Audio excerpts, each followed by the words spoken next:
자, 다시 한번 묻겠습니다. 대한민국에는 그럼 중국 간첩이 없을까요? 지금 대한민국 사법부, 고위공직자, 정치인 여기에 중국 간첩이 없을 거라 생각합니까? 자, 중국이 하고 있는 여러 가지 총칼 없는 전쟁 중 하나가 바로 심리전. 그 심리전은 자유민주주의 국가의 국민들에게 패배감과 무력감을 줌으로 인해서 공산주의에 저항할 수 없게 만드는 거죠. 지금 대한민국 교육은 중국화되고 있다. 배려가 없어지고 있다. 이게 바로 중국이 대한민국에 그리고 자유민주주의 국가에 하고 있는 여론전의 일부입니다. 다시 말해서 미국은 한국에 대한 입장 간단합니다. 내꺼. 자, 반갑습니다. 2026년 5월 14일 런치 브로드캐스팅 정신방송 시작하도록 하겠습니다. 오늘 제가 어저께 형님들하고 이야기 이제 방송 내용 중 바로 중국의 형님들은 다 알고 계시지만 중국의 일종의 전략 그리고 전술 관련된 기밀 사항에 대해서 제가 오늘 이제 말씀드린다고 했는데, 이거는 현재 미국에서 이미 그 중국 슈퍼컴퓨터 해킹 이후에 돌고 있던 일종의 이미 풀렸죠. 풀려서 알게 모르게 커뮤니티나 SNS를 통해서 미국에서는 이미 유출된 정보입니다. 그래서 그 부분에 대해서 오늘 좀 이야기를 할게요. 자, 그러면 한번 달려봅시다. 자, 어저께 저희들이 이제 우리가 형님들하고 했던 이야기 바로 중국의 쇼크 버전 1.0부터 버전 2.0까지 어제 알려드렸죠. 자, 그러면은 중국은 전쟁을 해본 적이 없는 나라입니다. 그죠? 중국은 전쟁을 해본 적이 없는 나라예요. 생산만 하는 나라죠. 무기를. 누구도 중국이 싸우는 걸 본 적이 없어요. 자, 먼저 베네수엘라 도와주겠다는데 도와준 적 없죠. 이란 도와주겠다는데 도와준 적 없죠. 그죠? 그렇다면 중국은 도대체 뭘로 싸우고 있을까? 간단합니다. 총칼 없이 자유민주주의 국가를 무너뜨리기 위한 방법. 크게 세 가지가 있습니다. 심리전, 여론전, 법률전. 자, 첫 번째 심리전을 보면은요. 미국뿐만이 아니고 전 세계 자유민주주의 국가에 민주주의가 실패했다는 패배감을 조성하고, 자, 잘 들으세요. 그동안 제가 형님들에게 했던 이야기들이 여기 다 나옵니다. 자, 민주주의 국가에 살고 있는 국민들에게 패배의식을 심어줍니다. 즉, 민주주의가 실패했다. 자본주의는 더 이상 부자와 가난한 자의 편가르기일 뿐이다. 이렇게 가진 자와 성공한 사람들을 갈라치기 하면서 패배감을 조성하고, 없는 사람들에게 자괴감을 심어주고 열등감을 심어주면서 영원히 패배감이라는 벽 속에 갇히게 만드는 작전을 썼죠. 그리고 자유민주주의 국가의 내부의 분열과 무력감을 부추겨 싸울 의지를 꺾어버리는 것. 뭔가 느낌이 오십니까? 지금의 대한민국 어떻습니까? 좌파든 우파든 누군가가 뭔가 이건 아닌데 라는 이야기를 했을 때 그 누구도 싸우지 않고 그 누구도 저항하지 않습니다. 다 깊은 뜻이 있을 거야. 이제 이해가십니까? 왜 제가 그토록 윤석열 대통령 탄핵 심판, 탄핵 재판, 왜 형님들하고 항상 긍정적으로 웃으면서 방송을 했는지 이제 조금은 이해가 가실 겁니다. 그리고 지금 자칭 애국자라는 사람들의 심리 상태를 보면은 어차피 이 사람들이 과연 애국자일까요? 나라를 좀먹는 벌레들일까요? 형님들은 다시 한번 진지하게 생각해 보시기 바랍니다. 자, 중국이 하고 있는 여러 가지 총칼 없는 전쟁 중 하나가 바로 심리전. 그 심리전은 자유민주주의 국가의 국민들에게 패배감과 무력감을 줌으로 인해서 공산주의에 저항할 수 없게 만드는 거죠. 자, 두 번째, 여론전입니다. 여론전. 이 여론전은 형님들이 익히 알고 계시는 그거 맞습니다. 네이버, 다음, SNS, 페이스북, 인스타, 트위트 등을 통해서 중국의 유리한 논리를 전파하고 가짜 계정 네트워크를 통해 사회적 갈등을 조장합니다. 그 대표적인 게 바로 낙태, 인종, 자연, 환경, 기후, 그리고 부자와 가난한 자의 편가르기. 여기서 중요한 거는 공산주의에 유리한 논리를 전파하는 게 가짜 계정 네트워크, 스패머 플라즈라고 하죠. 이 가짜 전파 네트워크를 이용해서 사회적 갈등을 조장합니다. 크게 보면은 형님들 페미니즘, 이 페미니즘의 출발은 바로 여성들의 간을 키우는 거였는데, 간을 키우는 게 우리 한국에서 정치인들이 간을 키운 게 아니고 중국의 여론전이었습니다. 마치 한국 여성인처럼 한국 여성인 것 같이 글을 쓰면서 많은 여성들을 부추겼죠. 그래서 한국에 많은 여성들이 페미니즘이라는 여성 인권을 주장하면서 택도 아닌 할당제, 유리천장, 평균 임금을 가지고 장난을 쳤죠. 그렇게 해서 대한민국 전뿐만이 아니고 전 세계가 남녀가 갈라치기가 되고, 그래서 남녀가 마치 적이라도 된 듯이 인터넷상에서는 난리도 아니죠. 그리고 퐁퐁이 하나 물은 게 마치 큰 득템이라도 한 듯이 서로 자기들 퐁퐁이, 즉 자신의 신랑, 남편을 하대하면서 인터넷상에서 조리돌림을 하고 있어요. 자, 이거는요, 부모님들의 영향이 굉장히 큽니다. 형님들이 무심코 던진, 특히 우리 여성 형님들이 무심코 던진 말 한마디가 자식들은 미래에 이런 썩어 빠진 페미나치들이 된다는 걸 잊지 마십시오. 그 대표적인 예가 뭡니까? 어이구, 저 화상. 내가 자식들만 아니었으면 벌써 갈라섰다. 니는 절대 너가 아버지 같은 사람하고 너가 아버지 같은 사람 만나서 결혼하지 마라. 아이고, 니는 웬만하면 그냥 혼자 살아라. 무자식이 상팔자다. 그렇게 세뇌되어 왔어요. 번호버거님 후원 감사합니다. 이제 와서 지 딸 자식은 그렇게 키워놓고 며느리가 싸가지 없다고 욕하는 존나 이중성. 이게 정상입니까? 다주택자들 욕하면서 다주택자들을 악마화시켜서 다주택자 다 죽이자 해서 다주택자 다 죽이고 나니까 전세 없다고 징징거리는 거하고 똑같은 거 아니야? 지 딸녀는 시댁에 가서 개판치게 만들고 지 며느리는 시댁 와서 똑바로 안 한다고 괴롭히고, 제가 그랬죠. 고기도 먹어본 놈이 잘한다고. 시집살이 해본 사람이 시집살이 시키는 거예요. 얼마나 단순하고 무식한지 이제 아시겠죠, 형님들. 여성 형님들을 무시하는 게 아니고 지금 형님들이 살아온 게 그래요. 그런 불만이 있으면은 남편하고 이야기를 하고, 그게 해결이 안 되면 이혼을 하지 왜 살아. 왜 내가 여성 형님들을 한마디 뼈 때리는 이야기 한번 해줘? 형님들 왜 그렇게 부당하게 대우받으면서 왜 살았어요? 하나잖아. 돈 때문에 사는 거잖아. 그걸 왜 부정을 하지? 이 사람하고 이혼하고 나면 내가 돈 벌어야 되니까. 이 사람하고 이혼하고 나면 지금의 부를 누릴 수 없으니까. 이게 팩트잖아. 그렇게 살기 힘들고 그렇게 싫으면 이혼했으면 됐지 왜 이혼 안 해? 그리고 왜 그걸 자식들에게 가스라이팅을 하냐고. 아니 저 말이 틀렸습니까? 아니 본인이 이혼하면 되는데 왜 자식들한테 자꾸 그걸 전가를 시켜? 그러면 그동안 봐보세요. 자, 중국이 가장 먼저 한 게 우리나라 문화, 예능, 그죠? 컬처에 가장 먼저 했죠.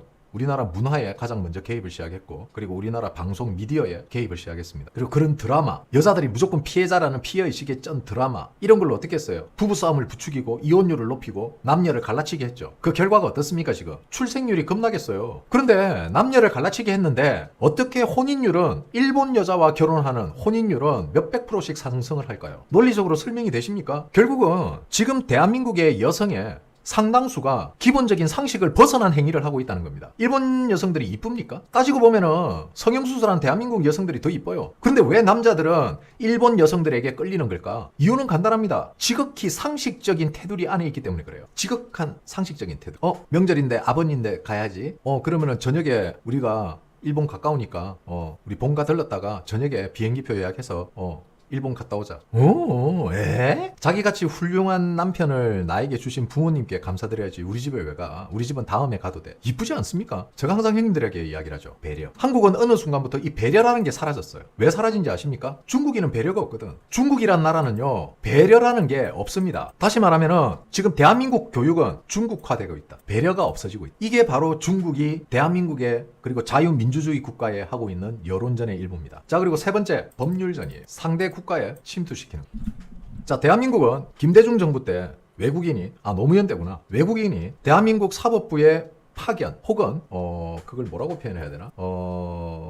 일종의 교환 근무식으로 상대 국가의 어떤 법률 시스템이나 이런 거를 공부할 수 있는 장을 열었습니다. 그게 노무현 때 그런 일이죠. 근데 그게 김대중 때 추진을 하다가 노무현이 실행을 시켰죠. 자, 그런데 이게 문제가 뭐냐면은 그냥 와서 단순히 파견 와서 배우고 공부하는 걸로 끝나야 되는데, 놀랍게도 예전에 헌법재판소에 화짱조들 판사로, 그리고 그 헌법연구관으로 있는 거 형님들이 보시고 펄쩍 뛰었죠. 저는 거기에 정말 경악을 금치 못했습니다. 왜? 이미 문재인 때 통과시킨 법이에요. 법률적으로 통과된 거라고. 외국인이 한국 사법부나 한국의 고위공직자가 될 수 있게, 취업할 수 있게 바뀌었다고. 그게 저는 정말 충격이었어요. 문재인 때도 그 부분에 대해서, 문재인 정부 때 그 부분에 대해서 제가 영상으로 다룬 적도 있습니다. 그래서 이제 와서 중국 사람이 한국 법원에 근무한다? 마치 큰일이라도 난 듯이. 자, 그러면은 이 법률전이라는 건 무엇이냐? 바로 국제법과 상대국 국내법을 교묘하게 이용해서 중국의 불법적인 일이나 국제법을 위반한 일에 대해서 중국의 행위를 정당화하기 위한 도구로서, 그 대표적인 예로 법조계, 특히 법조계의 인적 자원을 침투시켜서 그 영향을 미칩니다. 그리고 그 법조계 밑에는 바로 고위공직자죠. 자, 이번에 미국에서 시장으로 당선된 여자 시장이 알고 보니 중국 간첩이어서 지금 난리가 났죠. 자, 다시 한번 묻겠습니다. 대한민국에는 그럼 중국 간첩이 없을까요? 지금 대한민국 사법부, 고위공직자, 정치인, 여기에 중국 간첩이 없을 거라 생각합니까? 자, 형님들, 우리는요, 이 사람들이 간접 활동을 하고 안 하고는 차치 문제입니다. 두 번째 문제예요. 첫 번째, 왜 이들이 우리 정관계, 그리고 우리나라 공기업, 우리나라 정치권에 왜 이들이 활동을 하도록 방치를 하고 있냐는 거야. 지금 대한민국 국민들은 아무것도 안 하고 있어요. 어떻게 그럼 뭐가 달라집니까? 아니, 그러면 달라지냐고. 아니, 자꾸 형님들 정치권 핑계 대지 마. 자꾸 정치권 핑계 대지 마라고. 왜 자꾸 남 탓을 해? 그럼 병신 같은 놈들을 뽑아준 게 지금 국민들이잖아. 왜 이런지 아세요? 대한민국은요, 형님들, 대한민국 국민들은요, 다 단 한 번도 자기 스스로 나라를 지켜본 적이 없습니다. 왜 제가 대한민국 국민들의 이런 종특, 제가 우리 자꾸 이 부분에 대해서 지적을 하고 누구는 왜 같은 대한민국 국민을 까냐는데 까야지. 바뀌어야 되는데 형님들 역사적으로 대한민국은요 스스로 나라를 지킨 적이 없습니다. 그럴 능력도 그럴 수완도 그럴 힘도 없습니다. 이제까지 대한민국은 제3의 세력의 도움을 받아서 지키고 전쟁하고 해왔던 거예요. 그런데 자주국방을 한다? 그런데 국뽕에 차서 침을 질질 흘리면서 우리나라 국방력이 뭐 몇 위? 세계 5위? 세계 3위? 전쟁 나면은 나가 싸울 사람 있을 것 같아? 제가 얼마 전부터 형님들에게 키보드 워리어라는 이야기를 많이 했어. 왜 키보드 워리어들이 생기는지 아십니까? 현실에서는 개 시궁창이고 인터넷에서는 안 보이니까. 야, 내 벤츠 S클래스 타고 다니는데. 그래서 야, 내가 돈을 얼마나 버는지 알아? 어쩌고 저쩌고. 야 인정샷 올려봐. 포에버님 후원 감사합니다. 야 인정샷 올려봐. 조금만 기다려. 내 인증샷 올려줄게. 그리고 사라지죠. 이게 인터넷입니다. 이게 인터넷이라고. 얼마든지 자신을 속일 수 있고 자신을 과장되게 만들어도 누구도 자신을 증명하지 못하니까. 안 그래도 허언증 환자들이 많은 대한민국에 딱 맞는 시스템이죠. 오늘은 나를 위한 샤넬백.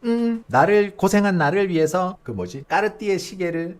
현실은 어때? 저 언니 이거 저거 잠깐 한번 착용해봐도 될까요? 네 고객님. 탁 메고 착착착. 감사합니다. 다음에 꼭 사러 올게요. 그리고 인스타에는 나를 위한 선물. 이번 달 돈 많이 번다 고생했어. 드르르르르. 뭐야 인스타 올리는데 갑자기 전화가. 네. 갚는다고요. 누가 떼먹어요? 진짜 자꾸 이렇게 독촉 전화하면 경찰에 신고할 거예요. 형님들 이게 현실이에요. 이 형님들아. 그런 거에 좀 속지 말라고. 그런 거에 속으면 어떻게 되는지 알아? 어머 얘 알고 보니까 그 명품 그 사던 애 알고 보니까 야 걔 주식하더라. 엄청 돈 잘 버는가 봐. 어우 저런 애들이 내 돈 좀 굴려주면 얼마나 좋을까. 언니들 안녕하세요. 제가 주식으로 수익 난다는 소문이 나버렸어요. 그래서 제가 선착순 5분 50억까지만 제가 딱 투자 받아 드릴 테니까 다른 분들은 미안. 자 50억까지 선착순 딱 50명만 받을 거니까 네 연락 주세요. 형님 돈은 그렇게 사라지는 겁니다. 제가 형님들에게 말씀드렸죠. 욕심을 내고 탐욕에 쩔어 있는 사람들이 사기를 당하는 거예요. 그래서 저는 사기당한 사람들에 대해서는 절대 일말의 동정심도 없습니다. 특히 보이스피싱 역시 마찬가지입니다. 저는 그런 일종의 사기 사건에 연루된 사람에 대해서는 저는 일말의 동정심도 주지 않습니다. 왜? 그들의 탐욕과 그들의 욕심이 결합된 부산물이니까. 조금 더 싼 거, 조금 더 저렴한 거, 조금 더 유지비 적게 드는 거, 그런 거 사서 문제 생기면 그런 거 안 사면 됐잖아. 왜 죗값 안 주고 싼 거 찾아다니다 피해봐 놓고. 자, 이야기가 조금 샜지만 이렇게 대한민국의 사법, 공기업, 그리고 고위공직자, 정치인까지 중국의 힘은 깊숙이 들어와 있다는 거예요. 자 그러면은 이 중국의 이러한 모습을 미국이 가만 지켜볼 것이냐? 절대 아니죠. 그래서 미국이 총대를 메고 났습니다. 중국에 대해서. 어떻게 총대를 맸냐? 인권 문제. 그래서 미국은 대놓고 중국에게 대놓고 이야기했어요. 야 너네들 곱창 터는 거 그거 문제 있다. 그리고 홍콩의 지미라이 석방해라. 그리고 신장 위구르 지역의 강제노동 이거 전부 협상 테이블에 다 올릴 거다. 그리고 지금 현재 미국에서 일어나고 있는 선거 개입 여기에 대해서 전부 다 철저하게 다 파 뒤집을 거다. 그리고 공식적으로 모든 선거 개입에 대해서 공식화를 하면서 모든 걸 사법 처리하겠다. 강력한 경고를 보냈. 그리고 디지털 전체주의, 인권 탄압을 위해서 안면 인식, AI 감시, 그런 소프트웨어를 해외로 수출하는 그런 중국의 통제 시스템을 망가뜨리겠다는 게 지금 미국의 입장입니다. 자, 그럼 여기서 우리가 빠질 수 없죠. 뭐가 빠질 수 없습니까? 미국의 한국에 대한 입장입니다. 우리 한국에 대한 입장. 저는 이 입장에 대해서 형님들 수개월 전부터 형님들에게 이야기했죠. 그리고 최근에도 이야기했습니다. 뭐다? 건드리지 마라. 내 거야. 한국은 건드리지 마. 내 거야. 내 거라고. 내 뼈다구를 물면 어떻게 하죠? 목덜미를 물죠. 대한민국은 우리가 컨트롤하고 우리가 통제한다. 중국 손 떼. 이게 미국의 명확한 입장입니다. 자, 이제 제가 그동안 형님들에게 했던 이야기 있죠. 미국. 한국은 우리 거야. 손대. 우리나라는 무조건 미국의 51, 2, 3번 중에 한 주가 될 것이다. 미국령이 될 것이다. 대한민국은 절대 중국에게 먹히지 않는다. 단지 중국이 대한민국 내에서 뭔가 내정 간섭을 하고 뭔가 자꾸 SNS 커뮤니티 등등을 이용해서 우리를 좀먹는 거는 미국 입장에서는 꼬장에 불과하다고 했죠. 미국을 믿으라고 그렇게 외쳤는데 나를 욕했어 사람들. 내가 너무 멀리 본 걸까? 내가 거짓말을 한 걸까? 내 분석이 엉터리였을까? 내 분석이 완전히 틀렸던 걸까? 자, 그리고 수개월이 흘렀습니다. 그리고 저의 이런 논평은 이미 수개월 전에 했던 논평이에요. 그때 당시 미국과 중국의 관계, 미국과 한국의 관계, 중국과 한국의 관계를 논평했던 수없이 많은 유튜버부터 시작해서 교수라든지 패널이라든지 온갖 짓 잘났고 짓 똑똑하다고 떠벌렸던 새끼들 말 전부 다 맞는 거 단 한 개도 없습니다. 심지어는 정권 트레이너들까지 했던 이야기. 삼성은 10만 원 벽을 뚫지 못할 거다. 그때 당시 저는 형님들 삼성 30만 원 갑니다. 무조건 때려 박으세요. 자, 그리고 수개월이 지났습니다. 저같이 중학교밖에 못 나오고 군대도 안 갔다 온 학고 유튜브, 방구석 유튜브가 논평한 게 맞았습니까? 대학원, 정권사 근무하고 어디 뉴스 패널로 나오고 지잘났다는 유튜브 새끼들이 옳았습니다. 저는 그때 당시 형님들에게 부자가 되는 방법을 가르쳐 드렸습니다. 저도 못 먹으면은 내 팔자에 내 사주에 돈이 없는갑다 생각하고 부자의 꿈을 포기하고 그냥 형님들 지금 가지고 있는 걸로 만족하며 사세요. 다시 말해서 미국은 한국에 대한 입장 간단합니다. 내 거. 자, 불과 얼마 전에도 이야기 했었습니다. 그죠? 굳이 제가 두 번, 세 번 이야기하지 않겠습니다. 제 자랑도 아닙니다. 저는 형님들의 너무나도 근시안적인 사고에 자, 그러면은 봐라. 세월이 지나보면 알 거 아니야. 내 말이 맞는지 틀린지는. 제가 10가지를 이야기하면요. 9가지가 다 맞았어요. 단지 시간이 조금 더 걸렸느냐, 며칠 안에 그게 나타났느냐, 그 차이지.